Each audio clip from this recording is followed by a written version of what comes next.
Martedì 5 marzo, buongiorno Sicilia da Michele Cucuzza ed Angelo Gagliano. Oggi vedremo la foto della discordia di Kate e famiglia, ancora gioie e dolori per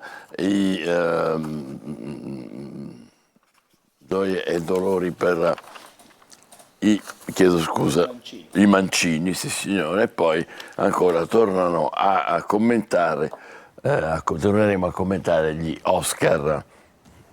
Intanto cominciamo con le notizie di attualità. Blitz antimafia a Caltanissetta, 55 arresti, l'operazione si è appena conclusa, visto impegnato oltre 500 poliziotti, sequestrati armi e ingenti quantitativi di droga.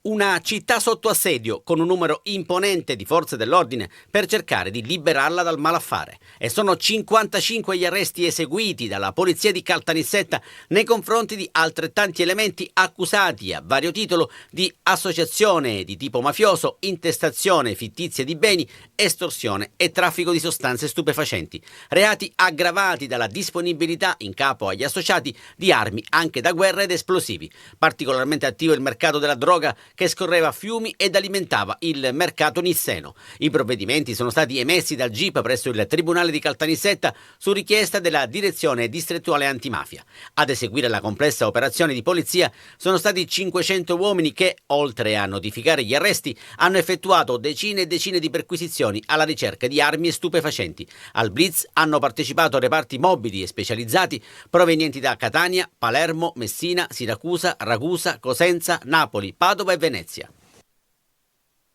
Corse clandestine di cavalli, un fenomeno criminale che dilaga nel catanese. Un video denuncia di un influencer animalista che si chiama Rizzi di cognome è finito in Parlamento, ma il fenomeno non si è arrestato e la polizia ha scovato altre stalle ancora. Un fenomeno criminale da decenni presente sulle strade siciliane, soprattutto catanesi e palermitane, e che nonostante le azioni di polizia e carabinieri non solo non si riesce ad arginare, ma guardando i video caricati sui social è sempre più in voga. Sono le corse clandestine di cavalli, dietro le quali si nasconde un giro di scommesse e di denaro che alimenta le tasche delle famiglie mafiose. L'ultimo caso eclatante poche settimane fa, quando l'influencer animalista Enrico Rizzi ha denunciato e pubblicato un video girato nel catanese che mostrava una corsa clandestina di cavalli con l'utilizzo di pistole.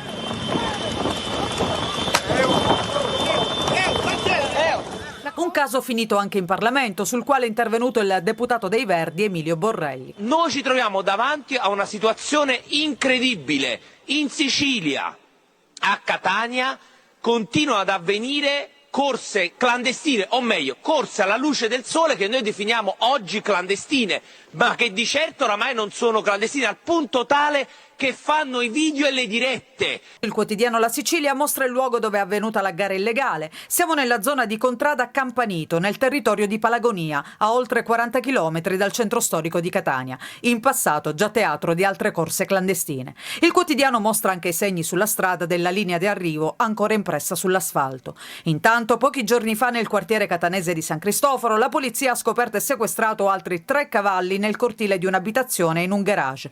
I proprietari, un 73enne e un 51enne, entrambi pregiudicati, sono stati denunciati. Sempre a San Cristoforo, a fine febbraio, erano state scoperte 5 stalle abusive, all'interno delle quali c'erano dei carretti utilizzati per le corse clandestine e farmaci dopanti utilizzati sui cavalli. Castiglione, lo Stato c'è, la risposta è che non chiude la caserma locale, lo ha annunciato il prefetto Librizzi che a Castiglione, comune appunto sciolto per mafia, ha presieduto una riunione per il Comitato dell'Ordine per la Sicurezza. Il vertice è convocato dopo un inquietante raid incendiario. Lo Stato c'è, lo Stato sta lavorando bene attraverso la Commissione. Non usa giri di parole il prefetto di Catania, Maria Carmela Librizzi, che a Castiglione, comune sciolto per mafia nel maggio scorso, ha presieduto una riunione del Comitato per l'Ordine e la Sicurezza, convocata anche alla luce degli ultimi episodi criminosi che hanno visto coinvolto un imprenditore del settore turistico ed ex consigliere comunale. Il post e le fotografie che vedete sono di Alfio Conti, a cui ignoti, che lui stesso definisce codardi, hanno bruciato pochi giorni fa 2 auto auto, la sua e quella della moglie, parcheggiate nella stessa via ma distanti una dall'altra, segno evidente che gli incendiari avevano obiettivi ben precisi. Sulla vicenda indagano i carabinieri e non si esclude che i fantasmi, come li ha definiti Conti sui social, vengano presto assicurati alla giustizia. Castiglione e Randazzo, comuni vicini e con lo stesso destino, quello di subire le ingerenze della criminalità organizzata che si infiltra nel tessuto sociale ed amministrativo. Ma le risposte ci sono ed avvengono con fatti concreti, come ribadisce il prefetto che ai nostri microfoni annuncia che la caserma di Passo Pisciaro rimarrà aperta e quindi non sarà chiusa. un segnale forte per mantenere un presidio sul territorio che a Castiglione potrà contare ancora su 2 caserme in centro e nella frazione Passo Pisciaro. C'è un'ultima ora di cronaca, si è da poco conclusa un'operazione della polizia di Messina che ha eseguito 10 arresti per associazione per delinquere finalizzata al traffico degli stupefacenti. Le indagini sono state avviate in seguito a un duplice omicidio di Giovanni Portogallo e Giuseppe Cannavò che è avvenuto il 2 gennaio del 2022 in via Edoardo Morabito nel rione di Camaro.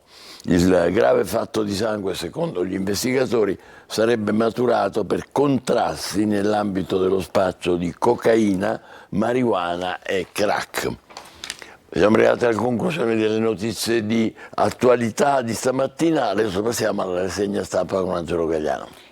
E stamattina cominciamo con i giornali di Sicilia, eccolo qui il titolo, si riferisce alla finanziaria, bonus e mancette, stop da Roma, il governo ha impugnato alcuni dei 141 articoli della finanziaria regionale.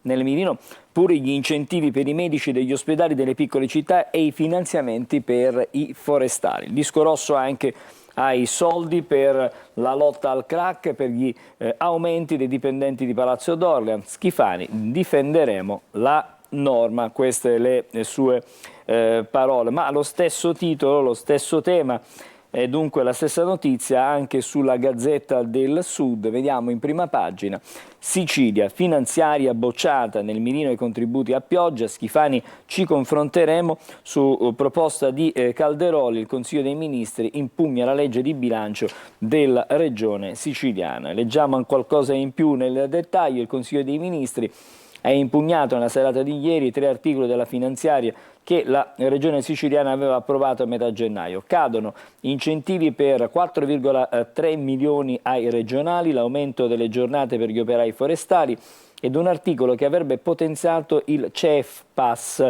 di Caltanissetta, salvo invece il bilancio e pure tutti gli altri comuni commi della finanziaria, ma una nota che è stata recapitata a Palazzo d'Orleans ieri pomeriggio. Il governo nazionale ha annunciato che si preparava proprio a impugnare altri 30 articoli sui 141 della finanziaria. E poi le altre notizie, restiamo intanto sulla prima della Gazzetta del Sud.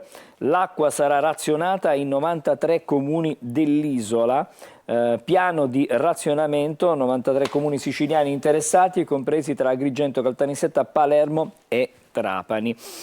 Queste le notizie più strettamente legate proprio alla regione siciliana. Poi le altre notizie sempre da Messina: prodotte avariate in 5 ristoranti etnici, multe e sequestri, mentre a Sant'Agata di Militello il commissario dell'ASP Cucci subito un vertice per risolvere tutte le criticità dell'ospedale. Adesso lasciamo la prima pagina della Gazzetta del Sud e andiamo a leggere alcune delle notizie che stanno all'interno. C'è una nuova intesa tra Regione e Università, l'accordo sulla programmazione sanitaria prevede alcune novità anche finanziarie. È stato firmato il protocollo del governatore Schifani e dai rettori degli Atenei di Messina, Catania e Palermo, quindi c'è questa intesa. E poi ancora, come vedete, torniamo alla notizia di cui ci siamo occupati, e braccio di ferro tra lo Stato e la Regione, primo stop alla finanziaria.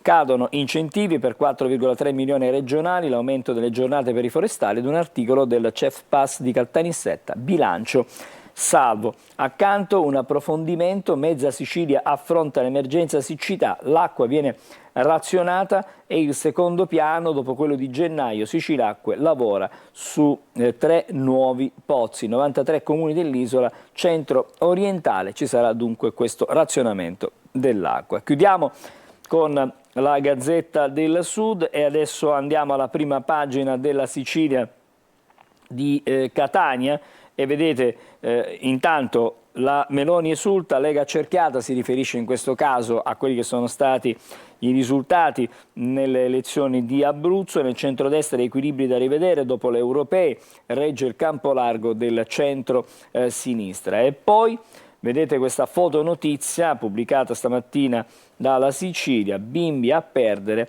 la figlia come corriere della droga. I risvolti dell'inchiesta di Caltanissetta riaccendono i riflettori sull'infanzia negata. Ancora sulla prima pagina della Sicilia, consulente della procura chiede 465.000 euro di parcella, il giudice ne liquida la metà. Tutto questo al processo montante. L'emergenza siccità anche sulla prima della Sicilia: meno acqua ma per tutti, razionamento in 5 province, cantieri per nuovi pozzi. A Catania, giallo a Palazzo Ingrassia, rinvenuti alcuni frammenti del teschio di un uomo. Cercheremo di capire, di approfondire di più questa notizia. Intanto per le amministrative e il voto europeo sarà Election Day in 37 comuni siciliani. Si voterà l'8 e il 9 di giugno, quindi sono state accorpate queste due, diciamo, giornate di voto.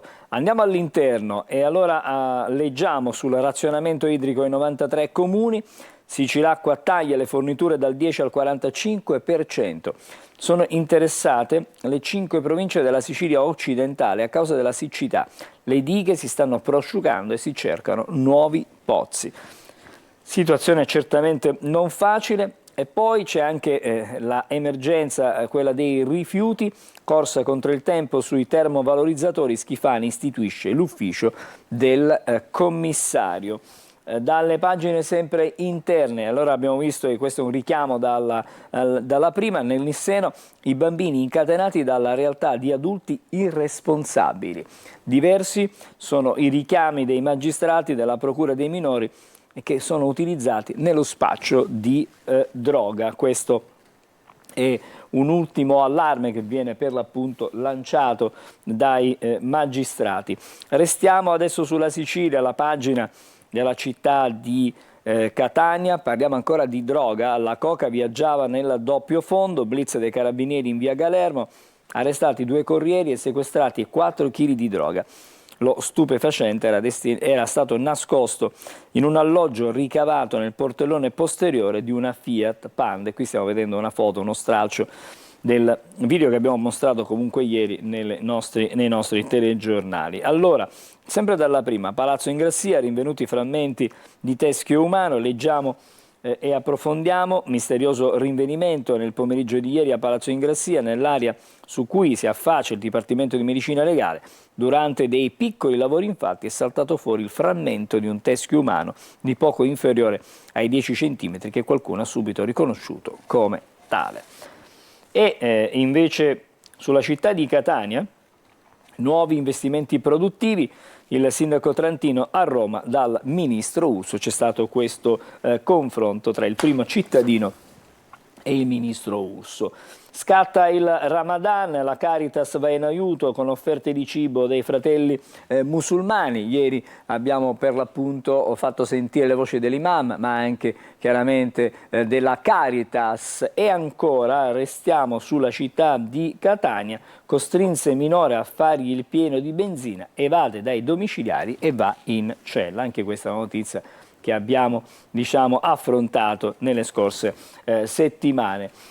Chiudiamo con la Sicilia di Catania, vediamo un po', eccolo qui, e restando sempre sulla città di Catania, a regime il restauro del Fortino. L'intervento per 400.000 euro prevede il consolidamento delle parti danneggiate. Il sindaco trentino e l'assessore Parisi hanno verificato lo stato di avanzamento dei lavori. Adesso siamo sulla prima della edizione di Palermo di Repubblica, che torna sugli incroci pericolosi della Bosnia Gate.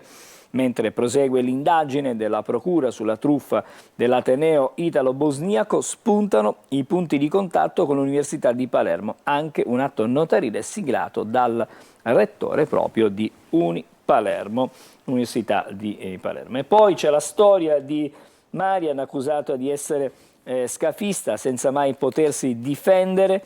Questa è una foto con il figlio di 8 anni, per l'appunto, di questa donna, stretti in un abbraccio senza fine, quasi aggrappati l'uno all'altro, e in un'aula grigia e in un tribunale di Locri che dopo mesi di separazione ha riabbracciato il figlio e si sono potuti nuovamente vedere. Restiamo sempre su Repubblica Palermo e approfondiamo, cerchiamo di dare qualche notizia in più a proposito del Bosnia Gate, atto notarile Midiri Messina, ma l'ho firmato a titolo personale. Nel documento del maggio del 2023 la nascita di un'associazione per fondare l'Università del Mediterraneo. Ancora leggiamo Bosnia Gate, incroci pericolosi. Mentre prosegue l'indagine della procura sulla truffa dell'Ateneo Fantasma italo-bosniaco, spuntano i contatti con l'Università di Palermo. E vediamo ancora, sempre sullo stesso tema, questi sono in retroscena, studi medici e master, tutte le attività parallele dei prof, cosa stabilisce il regolamento dell'Università di Palermo in materia di incompatibilità dei professori con l'Ateneo. Quindi insomma è un focus proprio sull'Università del capoluogo di regione. Abbiamo il tempo ancora certo, per un paio di notizie. C'è un dossier stamattina, rifiata l'occupazione con 260.000 contratti, scende il turismo e boom delle costruzioni. Numeri positivi nel report di Excelsior nel quinquennio 2024-28, ma quasi la metà delle aziende faticano a trovare i profili richiesti, quindi mancano evidentemente lavoratori specializzati. E abbiamo ancora parliamo di regione. Schifani punta al recupero del tesoretto da 15 milioni di Salvatore Messina. Il governatore la relazione dei legali della regione sulla truffa del 2004. Gli uffici della riscossione hanno avviato l'azione sui primi 8 milioni. Chiudiamo con due notizie a carattere sportivo, di calcio in particolare. La crisi del Catania sulla Sicilia. È un Catania senza luce, ma adesso per reagire serve l'aiuto del gruppo. La squadra ha mostrato segnali positivi, Castellini indica la strada, nessuno si salva da solo. E visto che ci siamo, parliamo anche di Palermo, perché la squadra di Corini crede ancora nella missione, una missione possibile definita per l'appunto da Repubblica, la missione possibile del terzo posto per i playoff agevolati. Speriamo. Ci fermiamo qui. Ci fermiamo qui per la rassegna stampa siciliana, tra pochissimo quella nazionale. State con noi, buongiorno Sicilia.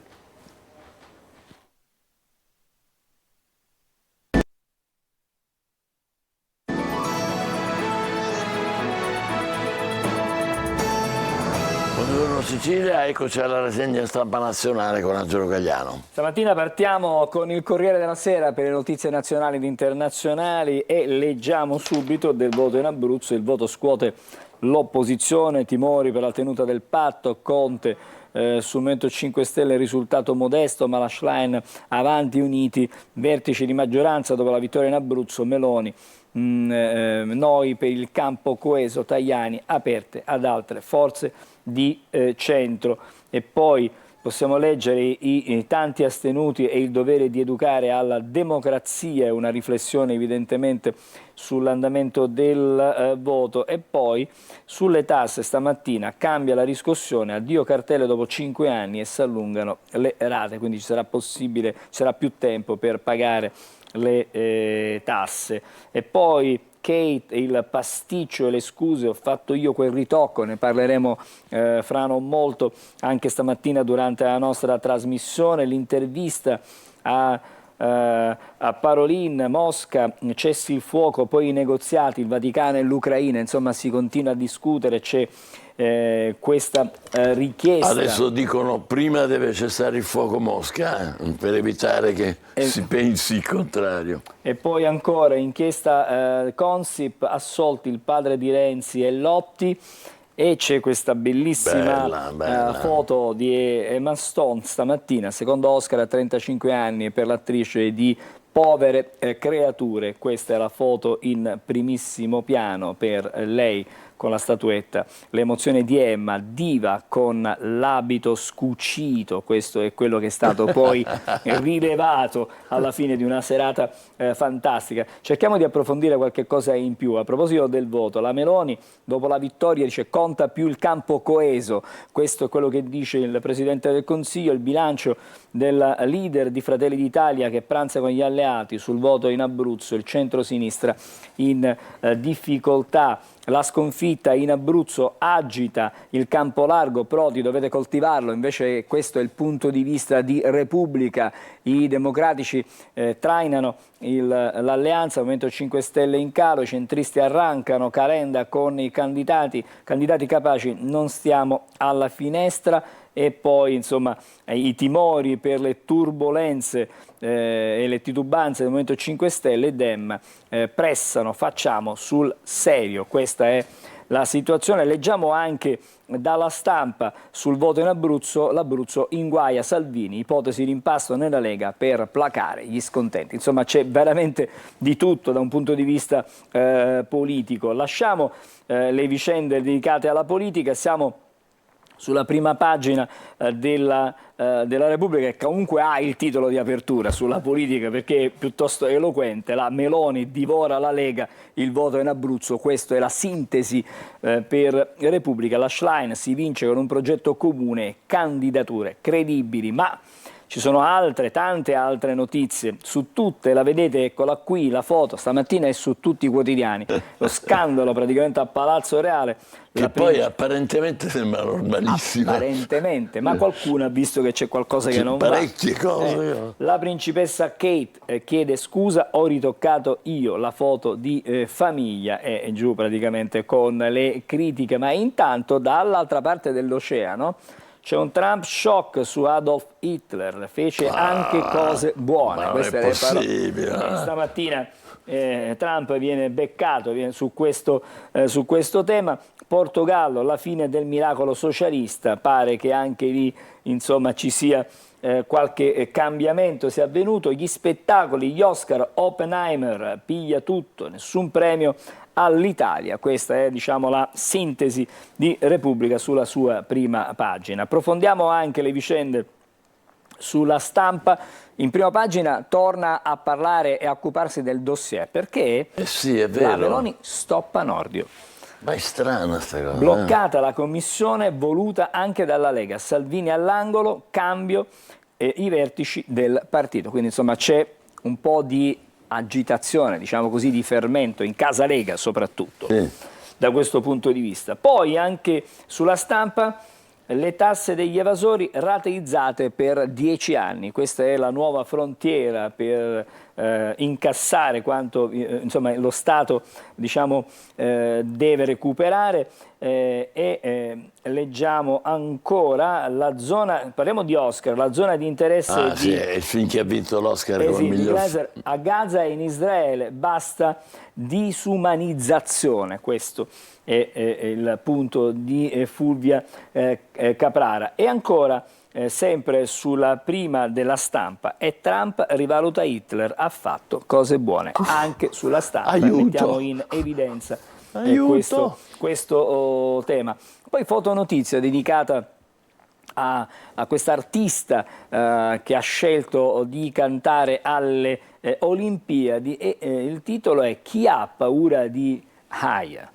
I nemici del multiculturalismo. Questo è l'approfondimento di Giulio Zonca, insomma l'approfondimento è a pagina 23, consigliamo a tutti chiaramente i curiosi e gli interessati di andare ad approfondire la vicenda. Lasciamo stare anche adesso la Stampa, siamo sul Messaggero.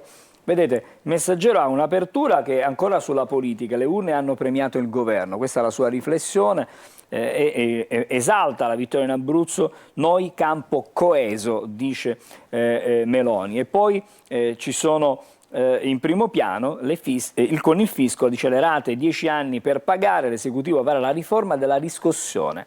dilazione delle cartelle fino a 120 mesi, piano per stralciare 1.200 miliardi di vecchi atti inesigibili e un bonus nido a 3.600 euro. Queste sono le nuove iniziative. E poi da attenzionare questa notizia che adesso sottolineiamo anche in rosso, l'abbiamo evidenziata: Meta perde la causa, compensa gli editori per pubblicare news. Il Consiglio di Stato conferma l'indicazione dell'Agcom, il 70% degli incassi ai giornali. Questo è quanto deciso. Una fotonotizia che riportiamo perché ieri c'è stata l'ultima gara del turno di campionato. È un incubo Lazio, KO anche con l'Udinese, sconfitta per 2-1 all'Olimpico, e l'Olimpico fischia il posto Champions. Ora è un miraggio per la formazione di Sarri. Caso Consip, assolti Tiziano, Renzi e Lotti, processo durato 7 anni, l'ex premier, ora qualcuno si deve scusare. Queste le parole di Renzi. Attenzione a questa notizia che viene riportata in prima pagina dal Messaggero, ma che si trova anche in altri quotidiani.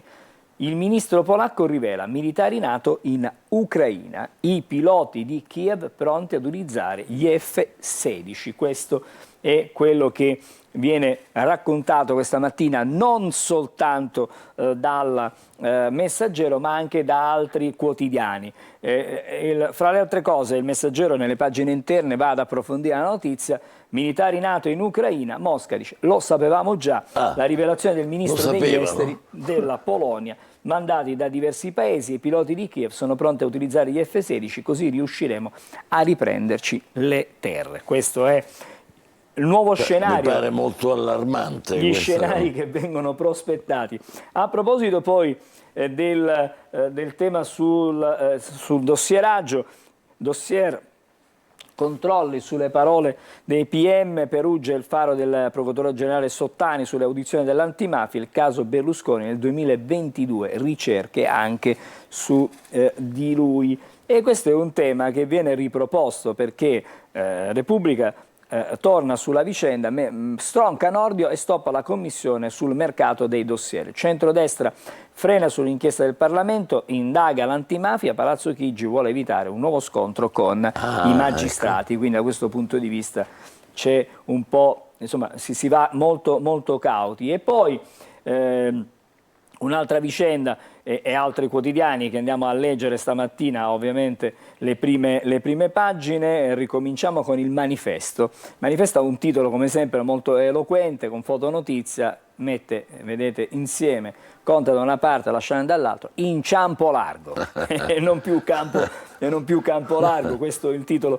del Manifesto. Bella la fotonotizia, bellissima. E qui ce n'è un'altra di fotonotizie, però stavolta siamo sul Libero. Ci avevano creduto, scrive il Libero, gli autoaffondati. Chiaramente si passa da un quotidiano che ha un certo indirizzo politico ad un altro, da cambia il vento a in Abruzzo vinciamo facile. Dopo la Sardegna la sinistra si era convinta di aver svoltato e ha fatto ogni errore possibile. Ma intanto si evidenzia come ci sia stato l'esploit di Forza Italia, perché ha praticamente doppiato la Lega e qui potrebbero cominciare altri tipi di problemi nella maggioranza. Cartelle settoriali con il timer, dopo 5 anni scadranno, quindi la cartella dopo 5 anni non vale più, la riforma fino a 120 rate per saldare i debiti. È una buona notizia per chi non può pagare, perché effettivamente non ha le forze, le risorse per poter pagare i debiti con il fisco. Vediamo cosa scrive stamattina invece sulla prima il Fatto Quotidiano. Unione Europea ed USA contro il Papa, Kiev convoca il nunzio, guerra fondai, Biden, Ursula e Scholz, no al negoziato. Intanto Zelensky infurioso, richiama il delegato pontificio, intanto Varsavia confessa, truppe NATO già in Ucraina, Mosca lo sapevamo da tempo. Quindi una notizia che stamattina un po' tutti i quotidiani, come anticipato, Ma sono forze polacche, nient'altro mi pare. Da diversi paesi, si parla di diversi diversi paesi, quindi cercheremo di capire dove arrivano queste truppe NATO. Pace fiscale è fatta, il decreto, nuove regole, cancellate le cartelle non riscosse entro 5 anni e dilazioni fino a 120 mesi per chi è in difficoltà. Poi sulla politica il campo largo si scanta contro Schlein, ostaggio di una formula perdente. Il pasticcio di Kate, anche qui, che imbarazza i reali. C'è la foto manipolata, insomma se ne parla, ne parleremo anche noi questa mattina. E poi una notizia che non tutti i quotidiani hanno in prima, però ci sono stati degli arresti significativi e importanti. 3 terroristi palestinesi con il permesso umanitario stavano progettando degli attentati anche in Italia. Caspita. Avevano il permesso di soggiorno per ragioni umanitarie, ma durante la loro permanenza nel nostro paese avrebbero lavorato sotto traccia per fare proselitismo e propagandare e soprattutto pianificando attentati kamikaze contro obiettivi civili e militari all'estero. Non è escluso che i 3 palestinesi volessero compiere attacchi in Italia. Questa è la notizia che riporta in prima pagina il giornale. Mi fermo qui con la rassegna stampa nazionale. Tra poco parliamo di Mancini ribelli, ma intanto diamo un'occhiata al tempo e poi toccherà a noi. State con noi, buongiorno Sicilia.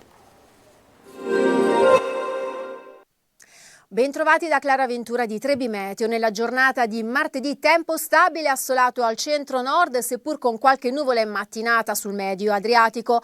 Tempo invece a tratti ancora instabile al sud e sulla Sicilia, dove avremo già dal mattino rovesci e acquazzoni sul versante tirrenico. Sul resto del territorio prevalenza di sole, ma con piogge sparse dal tardo pomeriggio. Attenzione anche ai venti che saranno sostenuti, con possibili mareggiate lungo le coste esposte, con temperature massime diurne che saranno in lieve flessione.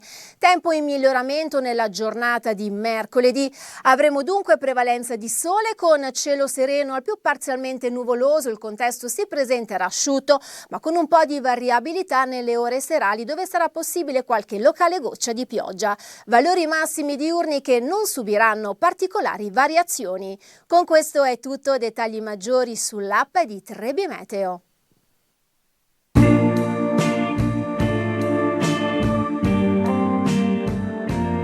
Posso dirti ciò che sento da tempo? Dimmi. Tutti i giorni su Antenna Sicilia alle 12:50 E 19:20. c'è chi la vuole Cotta.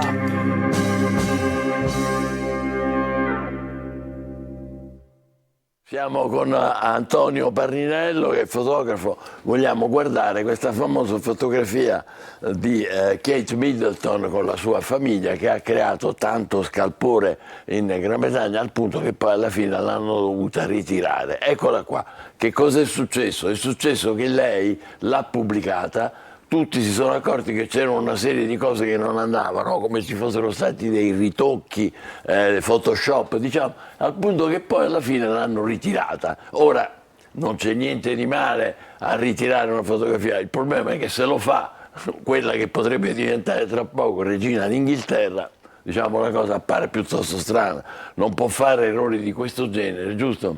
Buongiorno direttore, sì, in effetti la manipolazione oggi ormai è una cosa che fa parte dell'ordine del giorno e tutti con i software nuovi che ci sono siamo capaci di poter manipolare facilmente una fotografia, cosa che negli anni passati non era possibile. Vediamo un po' di particolari che lei vede in quello schermo in alto. Che cosa, dunque, tu chi è il Corriere che ha messo i circoletti? No, guarda, questa è una foto che non è dal Corriere, però se possiamo andare sul Corriere, lo chiedo alla regia, dove sono tutti i punti individuali, eccola qui. E qui si vedono esattamente le 15 imperfezioni. 15. Allora, prego. Ma prima in effetti erano pochissimi questi punti, ora man mano ne escono tanti altri, quindi diciamo che qui è complicatissima la cosa. Però mettiamola più in primo piano, così si vedono meglio forse, perché sennò Sì, perché in questa foto si parlava proprio sia dei colori, del fatto che ci siano delle imperfezioni proprio anche nel maglione, nella manica, anche le mani. In basso, andiamo in basso un attimo. Però aver messo anche il dito in quella maniera, diciamo, non dobbiamo giustificare, ma è anche possibile. Qui è veramente anche complicato trovare se questa fotografia è originale o meno. Allora, leggiamo. Le didascalie sono queste. La mano di Charlotte, c'è uno spazio vuoto al posto della manica. La zip di Kate, la parte in alto è troppo a sinistra, una cosa da pazzi. Poi terzo, i capelli di Charlotte sono tagliati in modo innaturale, la gonna di Charlotte, la piega sembra, come dire, innaturale, il ginocchio, pure il ginocchio di Charlotte, quello destro sembra sfumato sul lato, il maglione di Lewis, il disegno è tagliato sul bordo inferiore, quindi c'è un taglio addirittura nel disegno, la mano destra di Lewis, ecco, e qui vediamola, è anche qui tagliata, e poi il pollice è sfumato. Vedete, io non ci capisco niente, però è così. No, ma si parlava anche delle foglie dell'albero che comunque pare che non dovrebbero essere di quel colore, quindi anche questi appunti sono un po' esagerati. Ce ne sono degli altri, non li vediamo tutti perché sono anche un po' noiosi, anche perché noi apparentemente ci sembrano normalissimi. Ma distinguere una fotografia in questa maniera, devo dire, è veramente difficile. È chiaro che, come dicevo prima, oggi è facilissimo anche col cellulare scattare una foto e poi avere il software e subito ritoccare la fotografia. E qua parliamo, è chiaro, di una fotografia della casa reale, quindi l'argomento è piuttosto serio. Le cose, da quello che ho letto e che ho notato, una cosa importante che hanno fatto le agenzie di stampa, che diventa un filtro anche tra diciamo, le notizie che vengono rilasciate e i giornali. È un filtro importantissimo perché l'agenzia di stampa non pubblica e non può manipolare nessuna fotografia, nessuna immagine. Io collaboro... Però è stata la stessa Kate, ha detto sono io che ho l'abitudine, quando pubblico le foto, lì di fare dei ritocchini. Ha dovuto trovare una giustificazione anche a questo. Come fosse una qualunque di noi. È una leggerezza, è un errore grave, è qualcosa che ha suscitato... No, forse oggi perché siamo presi tutti dal fatto di scattare una foto e divertirsi anche, no? Perché comunque diventa anche un divertimento con il cellulare. Questa è bella, vediamola con i primi piani delle facce, almeno ci divertiamo con i primi piani delle facce che sono belli. Prego, continui. Sì, in effetti abbiamo questa abitudine. Io ho riscontrato anche questo, ormai siamo abituati anche a vedere qualsiasi tipo di immagine, perché l'immagine deve essere scattata, messa in rete, è tutto veloce e quindi è chiaro, a me da professionista mi vengono i brividi quando guardo anche le immagini al telefonino, si fanno quelle riprese tutte vibrate e subito li mettiamo su Facebook, perché abbiamo questa cosa di dare la notizia immediatamente, di fare sapere dove siamo, di raccontare l'evento. Però ci sono anche delle regole da rispettare, almeno per chi fa questo lavoro.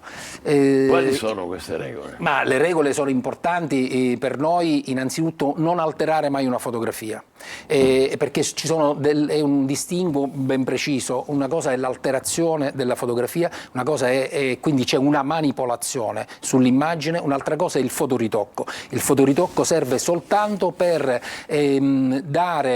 sistemare l'immagine, soltanto dando dei contrasti, la luminosità, che è quello che io faccio quando ad esempio do delle immagini alla Reuters scattando, dove anche l'agenzia ha mandato delle note ben precise a tutti noi fotografi che non bisogna mai toccare la fotografia. Ci danno soltanto la possibilità di utilizzare la luminosità, il contrasto, ma non è possibile... Quello che facciamo tutti Quello noi. che facciamo tutti, sì, Cioè, sì, sì. Non si può alterare una fotografia o togliere degli elementi, Ecco, perché togliere l'elemento significa... Manipolare cosa vuol dire invece? Manipolare significa proprio togliere degli elementi e quindi fare scomparire apparire un qualcosa che c'era al momento che noi abbiamo scattato, ecco. e questo non è possibile fare. Oppure mettersi in un altro posto dove non si è, certo, facendo un anche fare questi fotomontaggi, ecco. no? Quindi aggiungere anche elementi che non ci sono nella realtà, quindi questa è un'alterazione, una grande manipolazione. E questo ve lo vieta, sì, no? sì, ci sono delle note che loro di volta in volta mandano per ricordare. Fra l'altro uno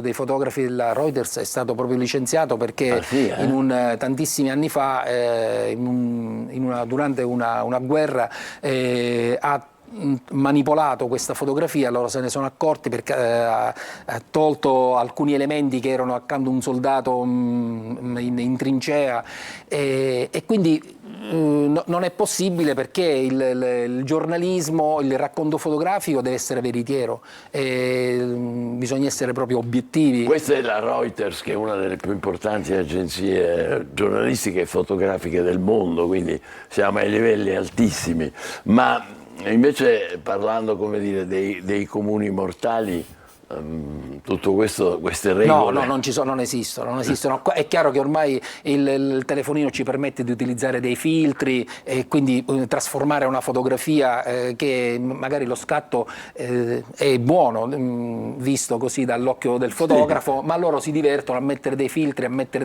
delle colorazioni che trasforma così totalmente lo scatto che è stato fatto. I filtri agli occhi, per esempio, è una cosa diffusissima. Io conosco un gruppetto di amici, senza voler fare nomi, che sono 5-6, mandano le foto nel loro gruppo di WhatsApp e hanno tutti i filtri con gli occhi, sugli occhi. Allora io ho detto: ma ragazzi, quando vi incontrerete non vi riconoscerete, perché nessuno di voi ha gli occhi così. Allora hanno detto: chi se ne frega, noi siamo nel gruppo, non siamo lì fuori. Certo, ma il divertirsi è proprio quello, no? Poi diventa anche chi riesce a saper utilizzare i software meglio dell'altro, quindi chi pubblica una fotografia dove in questo fotoritocco, questa alterazione è fatta meglio dell'altro amico in queste chat, diventa per loro, diciamo, quasi come un confronto, no? Continuo, però dobbiamo dare atto che comunque questi sono i tempi, questo è il progresso e lo dobbiamo accettare. Va bene, però nella casa reale inglese questo è inammissibile. Perché? Ma inammissibile perché noi ci aspettiamo dalla casa reale che le notizie che siano di scrittura o di fotografiche siano veritiere, quindi sono anche d'accordo che gli inglesi in queste cose ci pasciano, no? Quindi perché loro una tradizione antica, no? Per gli scandali, i tabloid inglesi hanno una storia vecchissima. Quindi anche i miei colleghi fotografi inglesi si sono divertiti tantissimo, soprattutto nella casa reale, a fare delle fotografie dove hanno raccontato di tutto e di più. È chiaro che comunque un po' il fastidio e la risonanza che dà una storia del genere è quella che non puoi mai aspettarti che esce una fotografia o esce una notizia alla casa reale e succede tutto questo, perché ognuno di noi riscontra qualcosa che non va. Allora, rivediamo per l'ultima volta un totale qualunque, per dire, ecco, io personalmente, lasciate stare i numerini e così via, non ci vedo niente di strano, non direi ma chi se ne frega. Invece lei, poverina, ha dovuto prima ammettere che l'ha ritoccata e secondo gliel'hanno fatta ritirare. Certo, Cioè... sì, perché, ma questo avviene proprio perché le agenzie, non avendo la sicurezza di questa fotografia, dell'originalità della fotografia, è questo il motivo. Sì, non vogliono rischiare, e per loro, dato che hanno riscontrato queste deficienze che ci sono state in questo scatto, preferiscono non pubblicarla. Quindi Kate è stata come minimo, come dire, superficiale. Leggera, sì, abbastanza. Se è così è stata leggera, perché poi E loro hanno... non si ricorda che sarà regina fra poco. Ma fra l'altro loro hanno anche un fotografo all'interno della Casa Reale, quindi possono anche realizzare degli scatti e fatti veramente bene. Ultima domanda, però con l'intelligenza artificiale fotograferemo chiunque, io mi metto vicino, capi di Stato, cose, posso fare qualunque cosa. Già le abbiamo viste alcune cose, anche filmati, non solo sì. Ma l'intelligenza artificiale secondo me sta all'interno di un progresso che non si può fermare e se utilizzata bene ci verrà sicuramente d'aiuto, se utilizzata male sarà un disastro, ma come tutte le cose. Quindi poi sarà un bel lavoro con la Reuters, eh? Sì, lì non si utilizzerà, però per tante altre cose sicuramente sarà utile. Vero, sì, no, quello non è possibile. Non è possibile. Si rischia il posto. C'è stata una fotografa italiana che su Repubblica qualche anno fa ha pubblicato delle fotografie realizzate in Ucraina, fotografie bellissime. Dopo la pubblicazione sicuramente la redazione era a conoscenza e ha detto: guardate, io lo devo dire perché è giusto, queste sono delle fotografie realizzate con l'intelligenza artificiale, erano delle fotografie dove c'erano i soldati, le case bombardate, e lei ha realizzato tutto con l'intelligenza artificiale stando dietro la scrivania a casa con il desk davanti. Cioè è stata veramente... E che è successo? No, lei è stata una prova per far capire stiamo attenti, non soltanto noi fotografi, voi redazioni, voi giornalisti, quindi quando arriva il materiale cerchiamo di capire... non ha usato l'intelligenza. No, queste sono delle cose che si possono fare... come dire, l'intelligenza media. Sì, poteva sforzarsi un po' di più. Un po' di più. Grazie mille Grazie a voi. Antonio Marinello, fotografo che ci ha aiutato a capire questo scandalo che sta ancora animando un po' Casa Reale inglese. Adesso tra poco ci occuperemo di altro, ci occuperemo di mancini ribelli. State con noi, buongiorno Sicilia.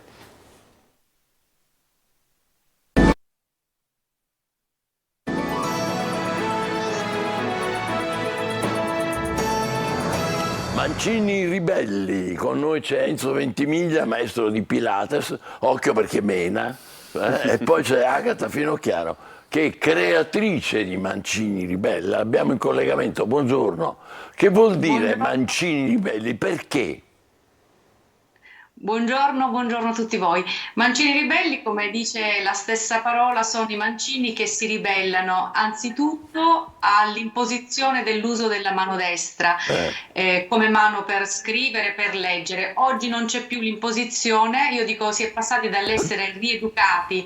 Io sono stata oggetto di un tentativo di rieducazione. In prima elementare la mia maestra mi tirava per le orecchie, mi sollevava da terra a volte per le orecchie perché usavo la mano sinistra per scrivere, fin quando poi mia mamma non è andata a parlare con la maestra e ha smesso di... Ma lei è rimasta mancina?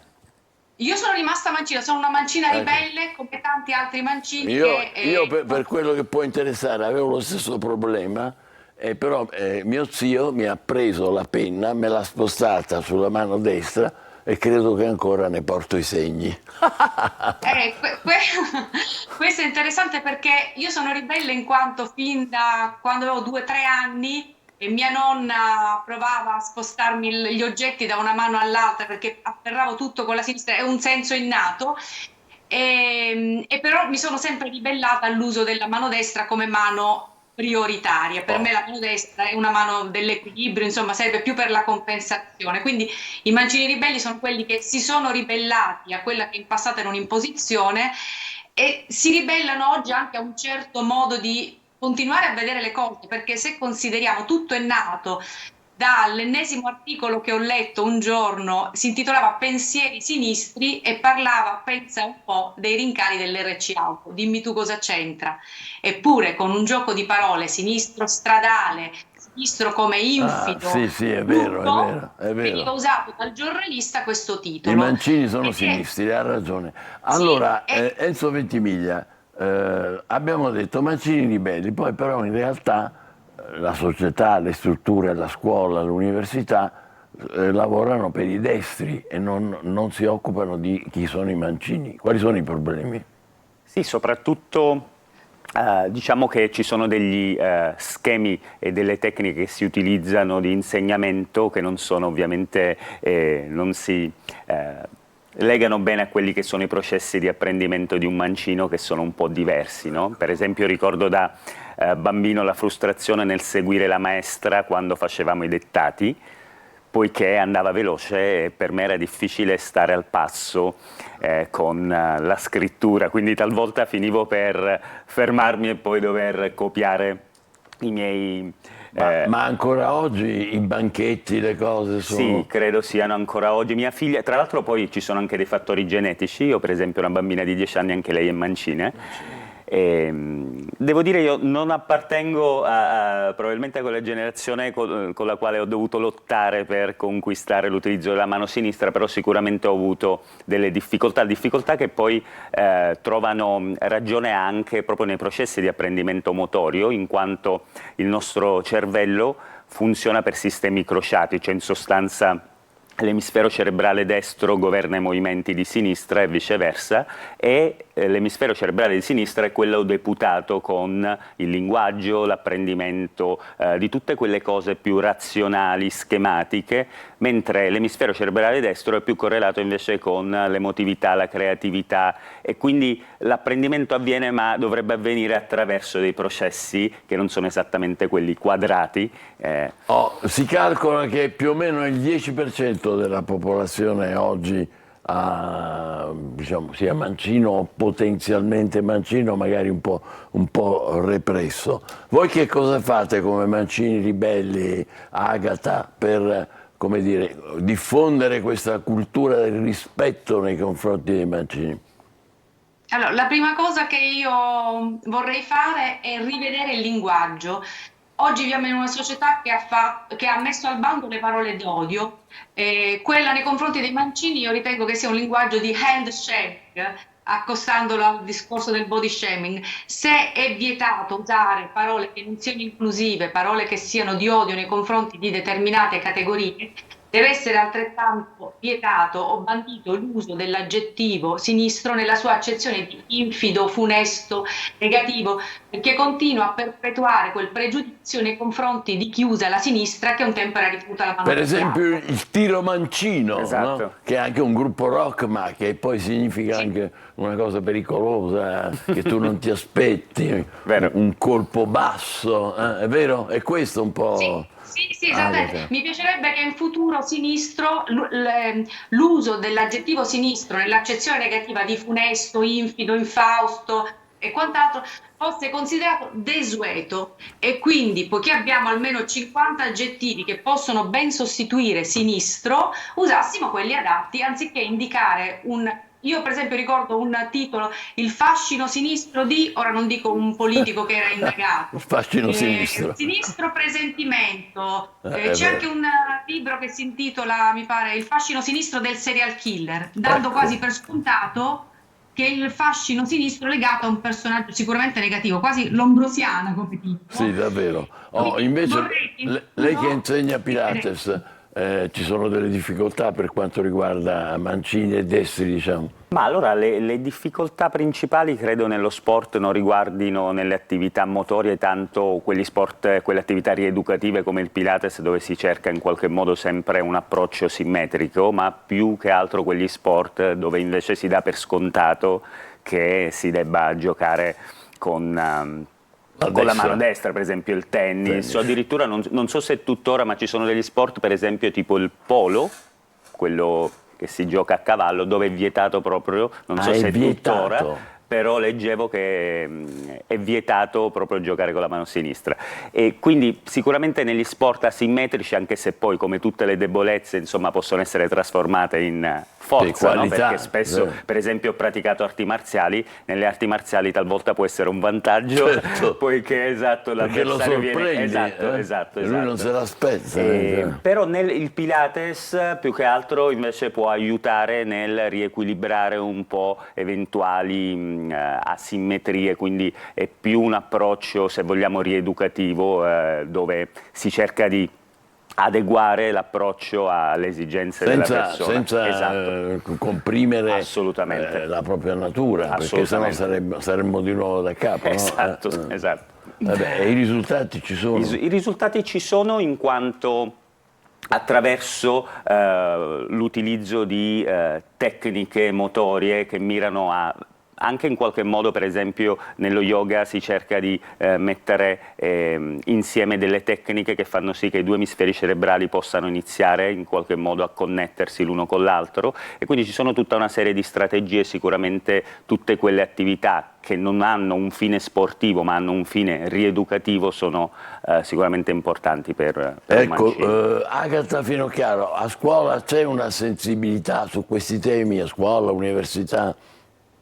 Purtroppo che mi risulti no, perché appunto, come dicevo, i mancini sono passati dall'essere rieducati all'essere ignorati, nel senso che non ci sono più i metodi rieducativi. Il bambino mancino viene lasciato libero a scuola di scrivere con la mano sinistra, però purtroppo che mi risulti le insegnanti non insegnano la corretta postura a un bambino mancino, che quindi quando scrive, ricordo, con la mano nasconde le letterine che scrive, quindi in prima elementare quando si inizia a scrivere appunto le lettere scrivi al buio perché la mano nasconde la letterina, ma rallenta, come diceva anche Enzo, la scrittura, quindi un bambino mancino è più lento, è più pasticcione, se vogliamo dire, perché scrive senza leggere quello che sta scrivendo.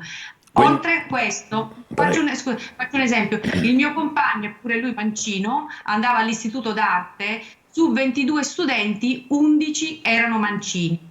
Mi diceva che i tecnigrafi, che sono dei tavoli da disegno che usavano a scuola, hanno tutti la barra fissa in metallo a sinistra perché si presuppone che debbano scrivere a destra, e mi sembra folle in un istituto d'arte dove il numero dei mancini generalmente è più elevato perché si dice appunto che hanno delle doti creative maggiori, non sia prevista una cosa del genere, un adattamento. Ultima cosa, all'università tutte le sedi hanno l'appoggio scrittura a destra, si presuppone che tutti debbano scrivere con la mano destra, quindi faccio l'esempio, io quando prendevo appunti mi torcevo per 5 ore di lezione sul lato destro, a ridosso del collega, proprio addosso a lui, per poter scrivere, e su quelle sedie si fanno anche compiti scritti, è molto scomodo per un mancino.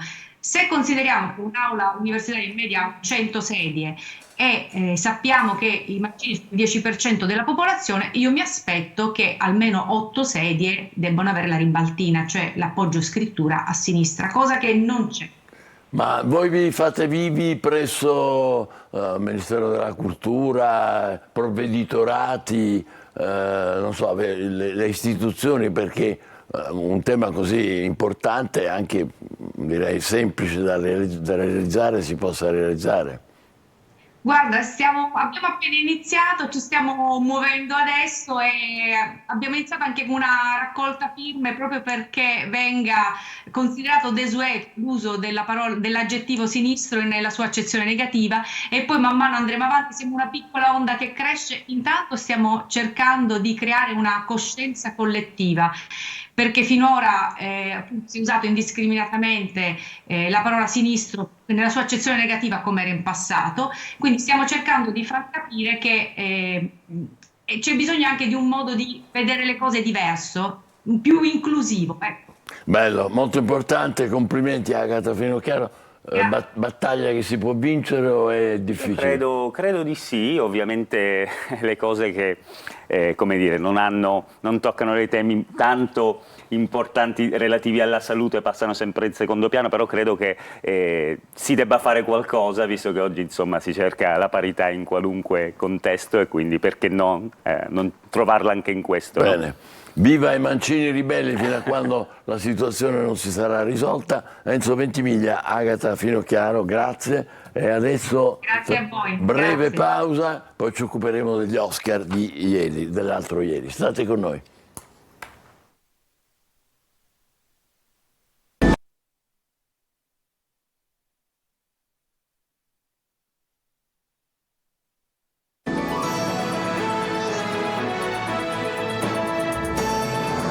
Professoressa Stefania Rimini, che insegna cinema, fotografia, televisione al Dipartimento di Scienze Umanistiche dell'Università di Catania, cercheremo di capire cosa non abbiamo ancora detto degli Oscar dell'altra sera a Hollywood. Sapete benissimo, Oppenheimer ha preso 7 Oscar, 4 li ha presi Emma Stone e Povere creature. Il miglior film è stato giudicato non quello di Matteo Garrone che noi speravamo, ci aspettavamo, io capitano, ma La zona di interesse, che è un film terribile, se vogliamo. Che cosa racconta La zona di interesse? La zona di interesse racconta il controcampo di Auschwitz attraverso una tecnica di dissimulazione potentissima, rarefatta, che inchioda lo spettatore ad una verità crudele. Siamo tutti consapevoli o meno testimoni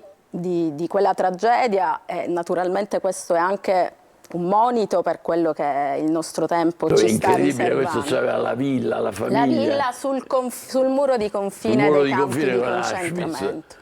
Da cui peraltro arrivano dei segnali, l'odore di corpi bruciati che in qualche modo infastidisce o interferisce con i riti di una quotidianità placida, tranquilla. Bisognerebbe farglielo vedere a Trump questo film, che ha detto che non Hitler sono ha fatto cose sicura che lo possa capire, perché è molto sottile nella messa in scena, nel ragionamento e soprattutto la questione dello sguardo, della prospettiva da cui osserviamo la storia, a volte senza capirla, a volte invece determinandone gli effetti più brutali. La zona di interesse, che ha questo tema così importantissimo, che poi è veramente la banalità del male, perché da un muro all'altro c'era la tragedia dell'umanità e la vita quotidiana. Sì, tra barbecue, feste, bagni nel fiume. Stava benissimo, che era il direttore del campo. Questo però ha provocato la grande delusione per Matteo Garrone, io capitano,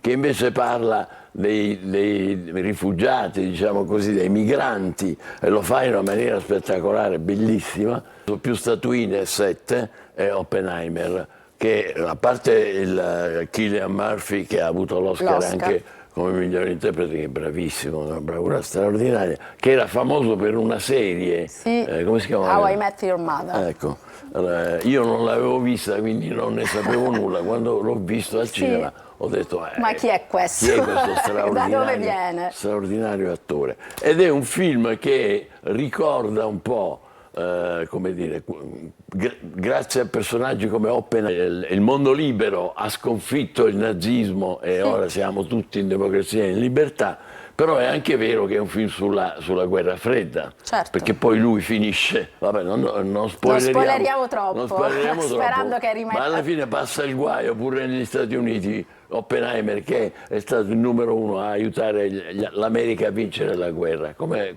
Allora, era in parte una vittoria. Da giugno, con la formula piuttosto accattivante del Barbenheimer, questo lancio pubblicitario dei 2 film che si presupponeva potessero contendersi la smania di spettatori e spettatrici, però al di là delle 7 statuette, se ha senso questa operazione è perché ha convinto tutti e posso dire che quest'estate, quando l'ho visto, il dato che mi ha più confortato è che in sala tornavano i ragazzi che si sono confrontati con la storia, hanno per un attimo abbandonato il manuale di storia e si sono specchiati il telefonino e quindi... Però ha vinto solo la musica Barbie.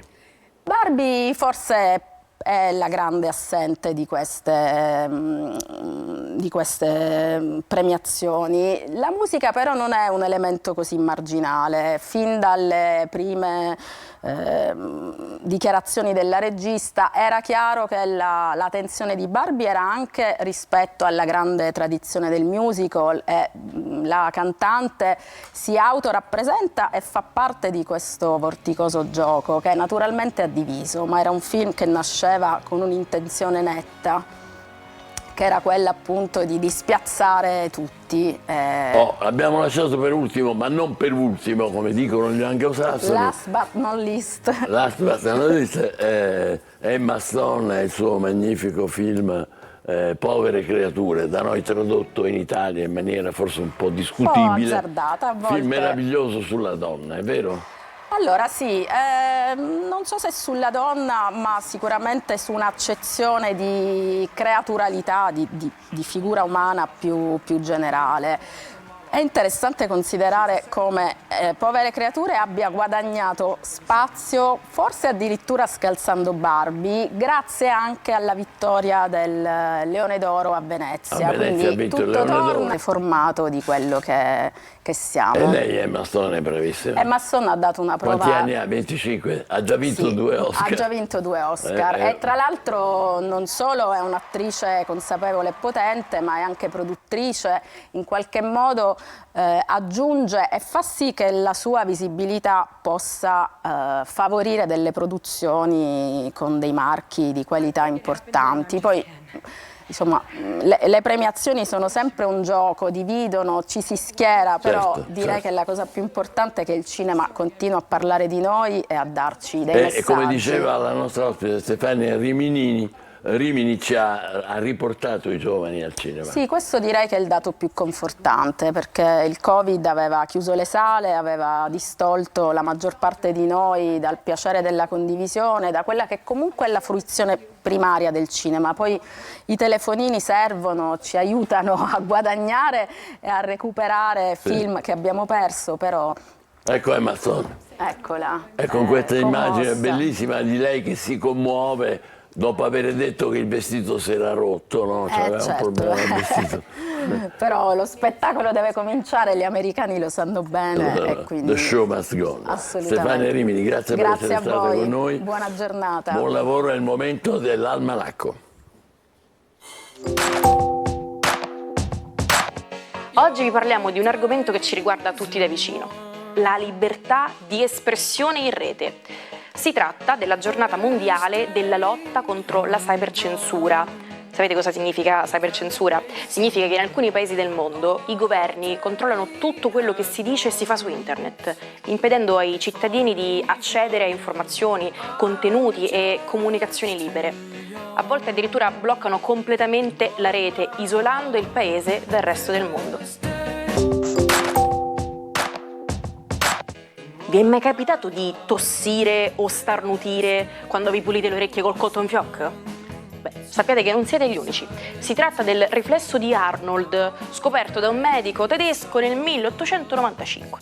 Questo riflesso si attiva quando stimoliamo l'orecchio esterno e fa reagire il nervo vago che collega l'orecchio alla gola e all'addome. Il nostro corpo cerca così di espellere qualcosa che sente come estraneo, in questo caso appunto il cotton fioc. Ma attenzione, perché usare il cotton fioc per pulire le orecchie, diciamo che non è una buona idea, perché può danneggiare il timpano o spingere il cerume più in profondità. Quando diciamo che qualcuno dorme sugli allori, intendiamo che si riposa sugli onori e i meriti acquisiti senza cercare di migliorarsi o di affrontare nuove sfide. Per esempio, se uno studente ha passato un esame difficile, non deve dormire sugli allori, ma deve continuare a studiare e impegnarsi. Ma perché proprio questi allori? Beh, è un'espressione che ha una storia molto antica, che risale alla Grecia e alla Roma classica. Gli antichi greci veneravano l'alloro come la pianta sacra di Apollo, il dio della poesia e dell'arte. Per questo incoronavano con l'alloro i vincitori dei giochi olimpici e i poeti e gli artisti più famosi. Anche gli antichi romani adottarono questa usanza e usarono l'alloro per premiare i generali, gli atleti, gli imperatori e gli intellettuali. Chi dorme sugli allori, quindi, è colui che si ritiene soddisfatto di aver raggiunto un traguardo importante nella vita e non si propone nuovi obiettivi.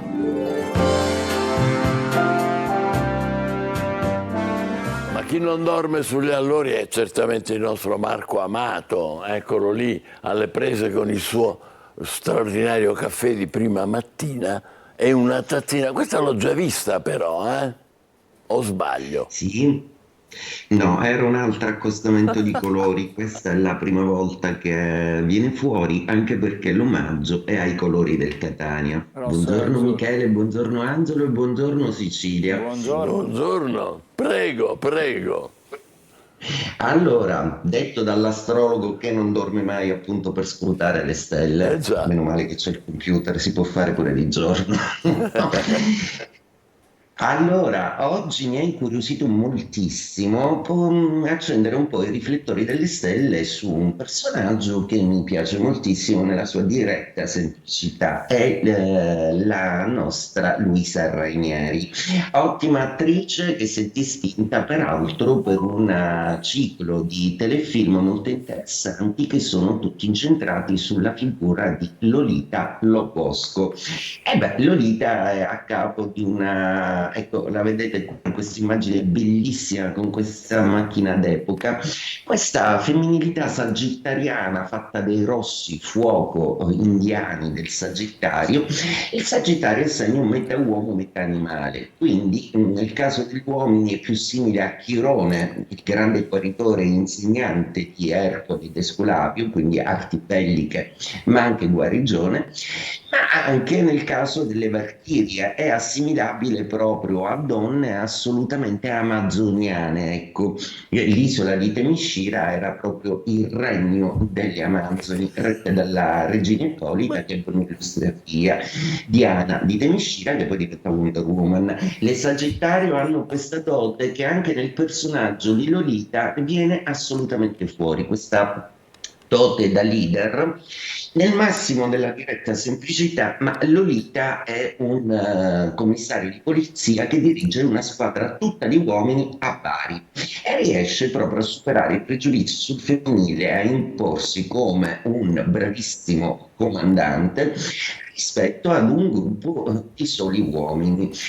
Mi piace come il personaggio aderisce perfettamente alla personalità del segno zodiacale dell'attrice, proprio perché un'operazione del genere e di squadra è tipica dei Sagittario, tipica dei segni di fuoco, come la luna di oggi. Oggi è una luna in Ariete, tutto quello che passa in Ariete ha il sapore di un nuovo inizio. La luna che si guarda per noi astrologi per l'oroscopo quotidiano, ma anche per capire come le emozioni della giornata possono andare. È una luna propositiva anche perché forma un sestile a Marte in Acquario, quindi azione ed emozioni tutte e due vanno d'accordo. Cosa vuol dire per lo zodiaco? Ariete, Leone e Sagittario sono in pole position oggi vive i segni di fuoco che tra emozioni e azioni riescono a tenere tutti e tre i loro risultati, i loro obiettivi.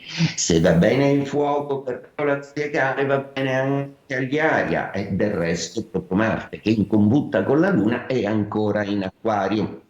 Quindi un Marte che si batte per la giustizia ecumenica, è un Marte idealista quello di oggi, quindi quello attuale per meglio dire. Gemelli, Bilancia e Acquario oggi compiono anch'esse delle azioni un po' più intellettualizzate, ovvero la traduzione più esatta, perché il linguaggio crea la parola, è proprio la presa di posizione più che un'azione, perché i Gemelli vogliono mettere assolutamente i limiti tra ciò che sta loro bene e ciò che negli affetti non sta più loro bene. Quindi un Gemelli che avrà bisogno di non tanto fare rimostranze, ma di spiegare meglio la sua posizione e condizione affettiva.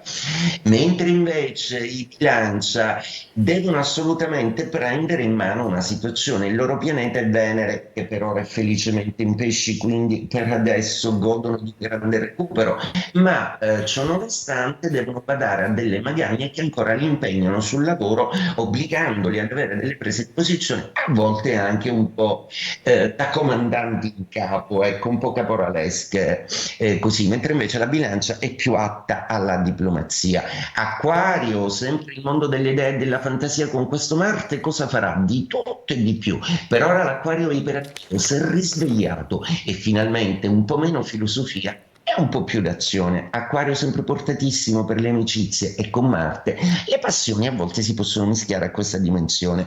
Andiamo ai Terra, che oggi sono un pochino più inibiti da questa configurazione tutta di fuoco, hanno bisogno di una certa calma per il Toro sul lavoro, per farsi consigliare un po' meglio, perché il Toro appunto si barcamena sempre tra gli imprevisti uraniani e le amplificazioni gioviane, quindi è un Toro che ce la sta mettendo proprio tutta per fare quadrare le cose.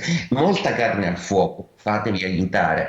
Vergine, anch'essi rivendicano un uso, una responsabilità condivisa con il team lavorativo, con i colleghi, con la squadra e con i rapporti personali, proprio perché i Vergini tendono a volte a fare l'errore di sobbarcarsi più di quanto da soli non possono reggere e a volte fare anche le spese di tutto ciò che comporta tutto il carico di responsabilità. Quindi alleggeritevi, cari Vergine, è ora di fare sentire anche le vostre ragioni. Capricorno, uno splendido Capricorno che per adesso tengo caro proprio perché il Capricorno ha un oroscopo fantastico. Quest'anno l'ho detto più volte, ma ripetita Juvent. Ecco, la tesi è che con un Marte e una Luna in questa posizione, la Luna non sarà bravissima a fare captare al Capricorno le energie giuste, mentre invece Marte agirà di più. E beh, i Capricorno preferiscono più agire, quindi questo è molto coerente con la loro natura. Se c'è qualche dubbio, lo chiarirete entro il weekend. Gli Acqua cosa fanno? La Luna in Ariete non è mai amica del Cancro, proprio perché è una Luna di quadratura, è proprio la Luna è la signora del Cancro, ma così energica e passionale. Il Cancro per adesso è un po' inquieto perché qualche passione o attrazione non prevista possono destabilizzare un po' questo segno zodiacale. Scorpione, con una Luna e un Marte così attivi, lo Scorpione è in piena fase di risveglio creativo e anche di grande opinabilità delle opzioni che ha davanti, una fase di rinascita assolutamente. Ricordo, lo Scorpione è il segno della crisi, riesce a trasformare qualunque cosa se solo si mette di buzzo buono e si rende positivista e aperto ad ogni nuova strada. Pesci, per ultimo nello zodiaco, gode di questa meravigliosa Venere in esaltazione, per cui per adesso i pesci sono tutti versati per i sentimenti, ma non solo, delle piccole fortune e dei recuperi di salute, proprio perché Venere è anche il pianeta della piccola fortuna e della salute. Quindi si sta meglio e c'è anche qualche entrata in più. Quindi la disamina dello zodiaco per oggi finisce qua. Vi lascio con i miei fiori, con le mie fresie che annunciano un po' di primavera, fiore a primavera. Molto belle, molto belle, no? Molto belle. Ecco i colori del Catania. Vi auguro una buona giornata. Grazie anche a te, buona giornata, ci vediamo domani. Allora Angelo, news? Sì, una cosa brevissima che riguarda l'intelligenza artificiale, abbiamo parlato prima, più ricercatori e campioni nazionali. L'intelligenza artificiale parlerà italiano, entro fine mese ci sarà un disegno di legge. Non possiamo dipendere dall'estero. A parlare il sottosegretario del nuovo piano del governo a proposito delle nuove tecnologie. Andiamo indietro nel tempo, 12 marzo del 1863. Gabriele D'Annunzio, uno dei più importanti poeti italiani, scrittore, esponente del decadentismo, protagonista delle imprese militari e politiche durante la Prima Guerra Mondiale e il fascismo. Per le sue opere più note ricordiamo Il piacere, eccolo qua, guardate, è Il trionfo della morte. Siamo al 1930, 12 marzo, un altro grande personaggio della storia mondiale iniziò una delle sue più famose azioni di protesta non violenta. Mahatma Gandhi, il leader indiano, guidò la Marcia del Sale, una camminata di 300 km verso il mare per protestare contro il monopolio britannico sul sale. La marcia durò 24 giorni, coinvolse migliaia di persone. Stiamo vedendo per l'appunto una foto dell'epoca. 12 marzo del 1947 segnò invece l'inizio di una nuova era nella politica internazionale, perché il presidente statunitense Harry Truman proclamò la dottrina Truman, intesa ad aiutare i paesi minacciati dal comunismo e a contrastare l'espansione sovietica nel mondo. La dottrina diede il via a quella che è chiamata Guerra Fredda e che durò fino al 1991. Il 12 marzo del 92 a Mondello un comando di Cosa Nostra ha ucciso Salvo Lima, politico democristiano, uomo di fiducia di Andreotti in Sicilia, considerato il referente delle organizzazioni mafiose nelle istituzioni. 12 marzo del 2013 nella Cappella Sistina iniziò, vediamo la foto, il conclave per la nomina del nuovo vescovo di Roma Pontefice, successore di Benedetto XVI. Il giorno successivo verrà eletto Papa Francesco, il primo Papa latinoamericano e gesuita della storia. E per concludere, oggi è il giorno del compleanno di Stromae, eccolo qua. Pseudonimo di Paul Van Haver, cantautore, produttore discografico e rapper belga, noto per le sue canzoni che mescolano vari generi musicali, affrontano temi anche personali. La sua canzone più famosa è Papaute, una canzone che parla della mancanza del padre e che ha raggiunto il primo posto nelle classifiche europee. Papaute significa papà dove sei, poverino, in una lingua parlata in Senegal. il paese di cui era originario il padre. Non dimenticate l'appuntamento di domani, grazie per essere stati con noi. Vi lasciamo con il nostro Stromè e Papaute. Buona giornata, buongiorno Sicilia. A domani. Dites-moi d'où il vient, enfin je...